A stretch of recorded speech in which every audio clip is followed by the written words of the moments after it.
Hello friends. हमारे सामने एक सवाल आया है कि क्या भूत प्रेत और आत्माओं का अस्तित्व होता है। हम जो रोज रोज आत्माओं के बारे में सुनते हैं, उन सब बातों का कोई अस्तित्व है या नहीं। तो आज इसी सवाल का जवाब जानने की कोशिश करेंगे हमारे इस वीडियो के माध्यम से।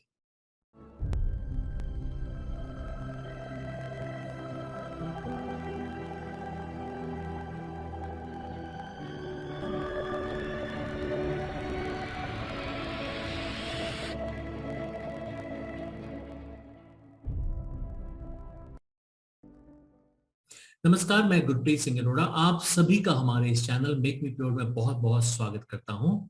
आगे बढ़ने से पहले आप सभी हमारे इस चैनल को सब्सक्राइब करें और हमारी इस स्पिरिचुअल जर्नी का एक पार्ट बने। इसी के साथ साथ बेल आइकन जरूर दबाएं ताकि हमारे आने वाली सभी वीडियोस आप तक सबसे पहले पहुंच सके। तो चलिए शुरुआत करते हैं अपने प्रश्न से कि क्या आत्माओं का या फिर भूत प्रेत का अस्तित्व होता है। तो देखिए, इसमें मैं कहना चाहूंगा कि आत्मा एक अभिव्यक्ति समान होती है।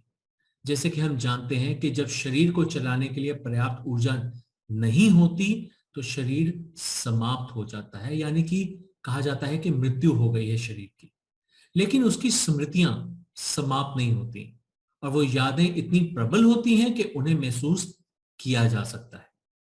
भूत प्रेत आत्मा कहलाने वाले प्राणी वो होते हैं जिन्होंने आमतौर पर अपने शरीर को अस्वाभाविक तरीके से छोड़ा होता है, जैसे कि किसी अनएक्सपेक्टेड बीमारी या फिर एक्सीडेंट वगैरह की वजह से। जैसा कि आजकल में कोविड की वजह से बहुत से लोग अब अनएक्सपेक्टेडली बीमार हो रहे हैं और उसकी वजह से उनकी जान जा रही है। ऐसे प्राणियों की एक सघन मौजूदगी होती है। उनकी प्रवृत्तियां बहुत ही प्रबल होती हैं और वे एक खास तरीके से एक्टिव होते हैं। इतने एक्टिव कि उन्हें हम बहुत अच्छे से महसूस कर सकते हैं। इस बात को समझने के लिए मैं आपको एक किस्सा सुनाऊंगा जो कि 100% 100% सत्य है और मेरे बचपन की यादों से जुड़ा है। किस्सा ऐसे शुरू होता है कि मेरे पिताजी के एक मित्र थे जिन्हें कुछ दिव्य शक्तियों का आभास होता था। वो बहुत सी दिव्य शक्तियों को महसूस कर सकते थे बहुत अच्छे तरीके से। वे किसी भी प्रकार की जब दुविधा में फंसते थे तो उन दिव्य शक्तियों को बुलाकर उनसे मदद लेते थे। अब चाहे छोटी सी बात हो या फिर बहुत ही बड़ी बात हो, पर जवाब मिलते थे और वो भी बिल्कुल सही जवाब। इससे उनका हौसला बढ़ता गया और उन्होंने इसे एक खेल की तरह लिया और हर सवाल का जवाब वह उन दिव्य शक्तियों से मांगने लगे। फिर एक रात उन्हें अपने ही घर में एक शेडो सी नजर आई, एक परछाई सी नजर आई जो बार बार उनके पास आकर उन्हें एक ही टक देखने लगती। उन्हें डर लगने लगा और वे पाठ करने लगे। जैसे एक हनुमान चालीसा का पाठ होता है, वैसे वो पाठ करने लगे और सोने का प्रयास करने लगे। लेकिन उनके सवालों जवाबों का सिलसिला लगातार चलता रहा और धीरे धीरे उनको रात में डर लगना और नींद ना आना ऐसा होने लगा। और ये सिलसिला इसी प्रकार चलता रहा। उन्हें समझ में नहीं आ रहा था कि ऐसा हो क्यों रहा है। फिर एक रात जब वे सो गए तो उन्होंने देखा कि वो तो दिव्य लोक पहुंच गए हैं। जितने भी लोग वहां थे वो बहुत ही प्रभावशाली थे, शांत चेहरे वाले थे और बहुत ही तेज था सबके चेहरे पर। सबके सब मौन थे। वो बहुत परेशान थे कि मैं ये कहाँ आ गया हूँ। इतनी देर में उन्होंने देखा कि एक व्यक्ति आया जो साफ सफाई का काम करने लगा।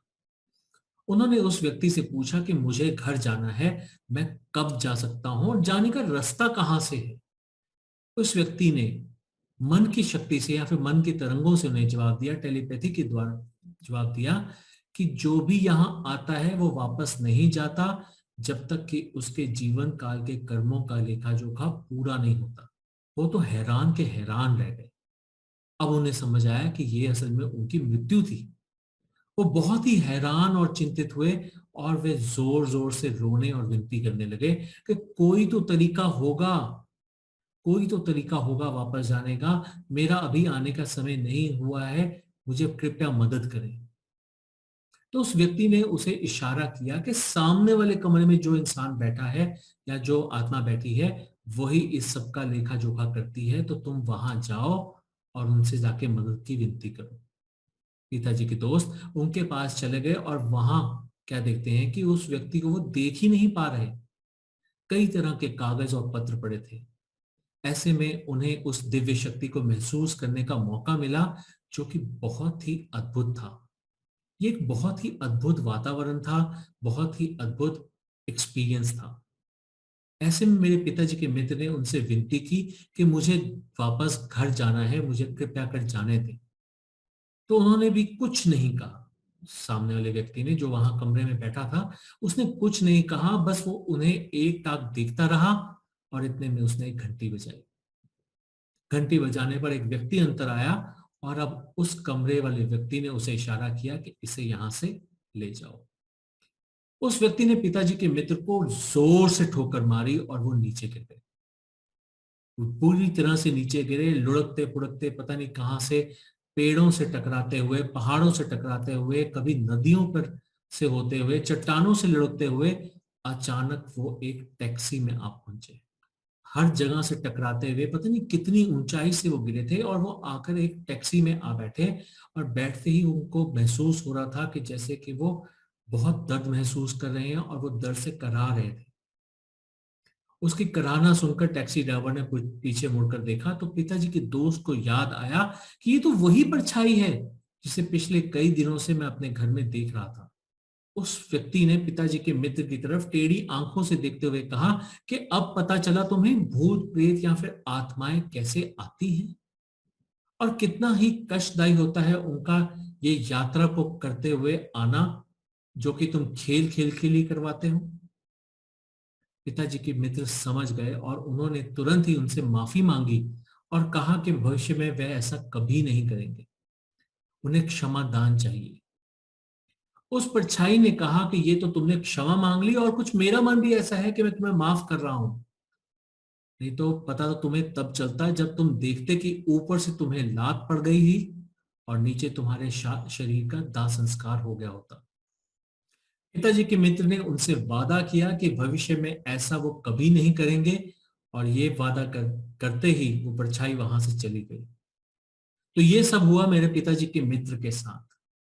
नॉर्मली मेरे जो पिताजी के मित्र हैं वो सुबह 5 बजे उठ जाते थे, नहा धोकर पाठ पूजा करते थे। पर उस दिन सुबह के 8 बज गए थे और वो अभी तक उठे नहीं थे। आखिरकार उनके प्रियजनों ने, उनके घर परिवार वालों ने उनके ऊपर पानी डालकर उन्हें जगाया। तो उन्होंने जागते ही सबसे पहले अपनी आप बीती बताई। बहुत से लोगों ने विश्वास किया, बहुत से लोगों ने नहीं विश्वास किया, पर ये उनकी आप बीती थी। और उसके 1 महीने बाद तक भी उनके बदन में अनजानी सी खरोचों के निशान थे। तो ये किस्सा मेरे पिताजी ने मुझे बताया और समझाया था कि आत्माओं का अस्तित्व होता है। जिस प्रकार हमारा जीवन है उसी प्रकार उनका भी जीवन है। लोक अलग है, हम पृथ्वी लोक पे रहते हैं, हम मृत्यु लोक में रहते हैं, तो वो देवलोक में रहते हैं। पर जीवन है।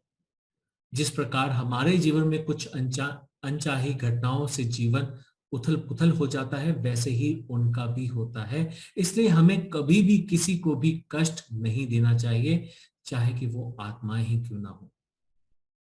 तो चलिए, आज की वीडियो में इतना ही। आपका हमारे साथ जुड़े रहने के लिए बहुत बहुत धन्यवाद। और जो हमसे अभी तक ना जुड़े हों वो हमारे चैनल को सब्सक्राइब जरूर करें। So thank you very much for going through this video. Stay happy, stay blessed, stay safe. Have a nice day ahead. Take care. Goodbye.